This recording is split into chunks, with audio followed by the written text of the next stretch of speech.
All right, so this is the training on how to generate 5 to 10 loan officer candidate interviews per month with LOs producing 750 to a million plus per month.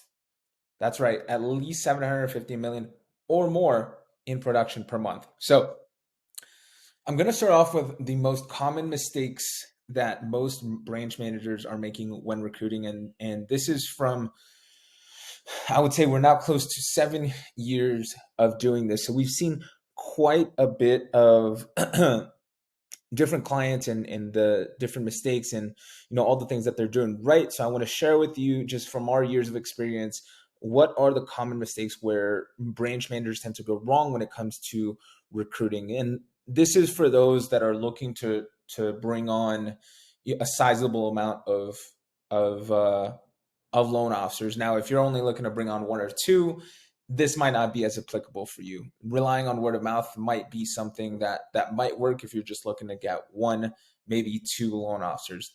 But usually the ones that tend to work with us, they have a big goal. They're looking to bring on a sizable, a considerable and significant amount of loan officers. So the number one thing that you can do wrong if your goal is to bring on a significant amount of loan officers is relying on word of mouth.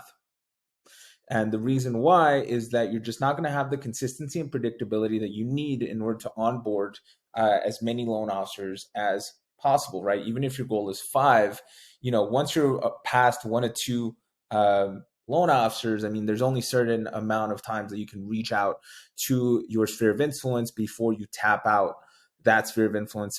There's no other loan officers to be able to nurture or bring on. So the other one is no systems to reach out to qualified loan officers. So if you're looking to bring on a considerable amount of loan officers, you need systems in place. And the reason you need systems in place is for the third point here, which is not enough volume of outreach. So systems will allow you to have enough volume so that you can have the consistency, which dovetails nicely with my next point. It'll allow you to have the consistency and predictability to be able to bring on as many loan officers as you want, because you're going to be able to have enough messages, enough outreach going out on a daily basis that through the law of averages, you will be getting more appointments and more appointments with those who are doing the production level that you want and those who are actually open to switching companies.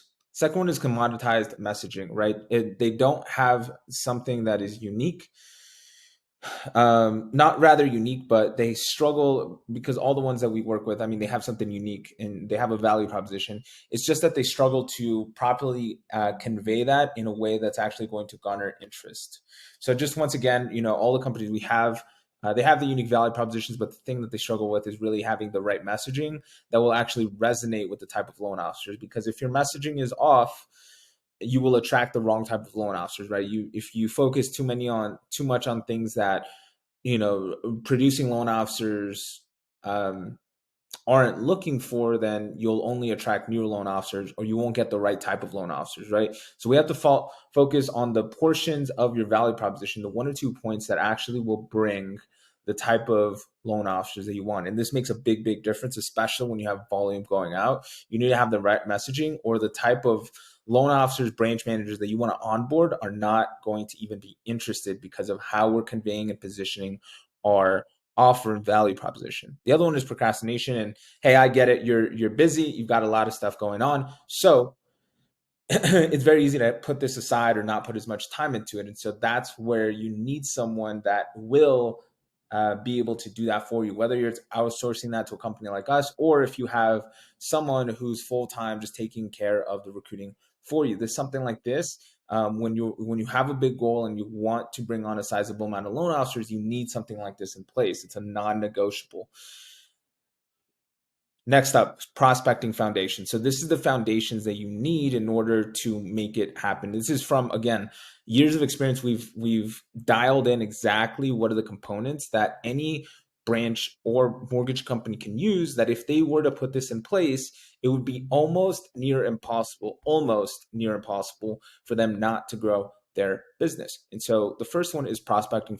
So of the prospecting foundation, the first pillar is scrub data set. So like I said, I mean, the goal here is like, you don't want to work with just any type of loan officers, right? You want people who are going to be able to actually produce when they come in, and you don't want to be hand holding all the time, right? I mean, you'll do it if it's the right type of loan officer, but you don't want to necessarily be, because you have limited amount of time, right? So you want to have someone who's going to come in and already start producing. You don't have to micromanage them, all that good stuff. All right. So we want to have the a scrub data set. We want the list of loan officers that we know are producing business, right? And this can be easily scraped through MMI. That's something we usually use is MMI. Next thing that we found is omni-channel outreach. So in this day and age, especially when it comes to recruiting, it is a non-negotiable to use omni-channel outreach. Now, us personally, when we work with our recruiting clients, we use SMS, voicemail drops, calls, and emails to reach these loan officers. Usually on the first go, especially if these are producing loan officers or even branch managers that we're trying to reach out to, it is a necessity for us to use all four of these platforms, because it's just very hard. I mean, usually usually it takes us the fifth, maybe seventh, even the 10th outreach to be able to reach them. When we do, we're able to get that booked appointment. So really the hardest part is like the time intensive stuff of being able to send out all of these things, right? And so you want to have an omni-channel outreach system that's going to be able to do this for you. Now, the second thing is the campaign cycling. So what do I mean by campaign cycling? Here's the interesting thing that we found over the last couple of years is different types of loan officers will respond to different types of value propositions. So in your company now, I mean, you might have an assortment of various different things that you offer, right? And each one of those things will attract different types of loan officers, right? Because they care about that specific aspect of what you offer. And so what we do is we divide up that value proposition into different chunks, right? And each different aspect is a campaign in itself, because we want to focus on just one aspect of the value proposition. And then we want to cycle through and hit our list with those different value propositions. And as we do that, you know, the loan officer who might not care about like the training and support, but once they hear about maybe like the comps, or like the fact that you help them with realtor outreach, all those kind of things, just as an example, all of those different types of things will help in getting the loan officer to respond and actually book an appointment depending on what the value prop is. And right, those could be different things. I mean, it could be the number of loan programs you offer. It could be that it's remote. You know, a lot of different things are what get loan officers' attention. So we want to get those into different campaigns and shoot it out through a method we call campaign cycling. And there's a method to the madness when it comes to doing this, and it needs to be done in a very specific way for this to work. The last one is follow-up sequence for positive replies. So we might get someone who does agree to an appointment, and then after they might forget, or, you know, they get a call coming in, or they just, you know, people are busy, right? So we need to have follow-up sequences in place, wherein a appointment setter will follow up on all those individuals that did express positive intent but haven't yet booked an appointment. This right here has been a game changer. It's absolutely changed up and has brought significantly more, up to 25% more appointments as a result of doing this. And this is something, again, time intensive. If you're doing this on your own, it would be nearly almost impossible. You'd have to have absolutely no life to be able to implement this stuff. And so usually we found putting this to an appointment setter has been the best option for actually making this happen. Now, this one here, omni-channel AI outreach. Now, this is something that's, you know, one of our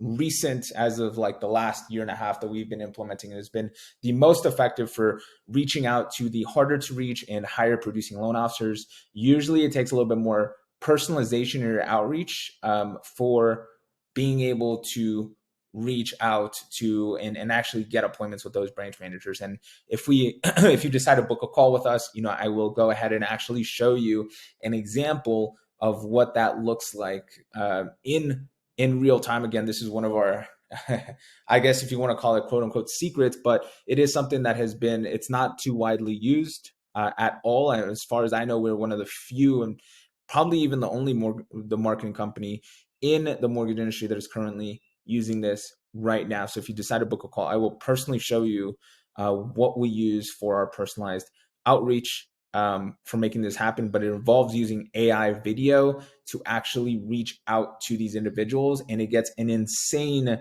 probably the highest response rates that we've had across all our channels. Now, the 12-week follow-up protocol, we want to use our 4 channels, and this is something that really is something that I've seen from our best performing branch manager clients and mortgage companies that we work with, is they'll use all 4 of these to keep top of mind for all of those that they have an appointment with. Again, across all of our programs, the ones, our clients who follow up the most are the ones that see the most success. And I can say that, across all platforms, this tends to be a truth that goes across all, right? We all know that follow up is in the fortune. So fortune is in the follow up, sorry. And we need to be using all 4 of these platforms. So email, we want to use this to stay top of mind. Don't expect many responses from this, but they will see those notifications. They might not respond to it, but they will see it, especially those who have the notifications on for this on their phone, or they check their email, they'll at least see it. Even if they don't respond. So this is something we want to use to stay top of mind. Texting is widely used for engagement and keeping the conversation going. We actually use this in our follow-up protocol where we have a certain amount of texts that are going out to make sure that we're keeping the conversation going and making sure that this loan officer isn't slipping through the cracks. That could easily happen. So video, use this to display your value propositions. And this is really where some of our clients use BombBomb or Loom to be able to properly convey what it is that they offer. And so this is incredibly powerful using, some people are very visual. So you want to show them something that they can visually grasp onto. Call, this is usually pretty open. I mean, the point here is to do at least at least 4 touch points at the very minimal least 4 touch points where you actually make contact via call with this loan officer to check in. And so sometimes, depending on the context, that's why I left this one blank here.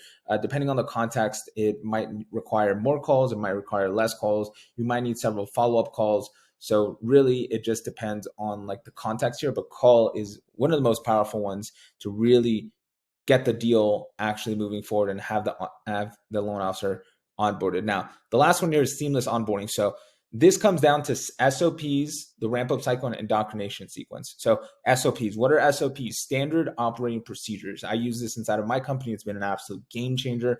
But some of my most successful clients, they have standard operating procedures in place to be able to properly bring on a loan officer and have them onboarded as quickly as possible. Because what we want is a fast ramp up cycle. By a ramp up cycle, I mean the time frame it takes for someone to go from recently hired as a loan officer to your branch or mortgage company to the point to where they're getting their first loan in, right?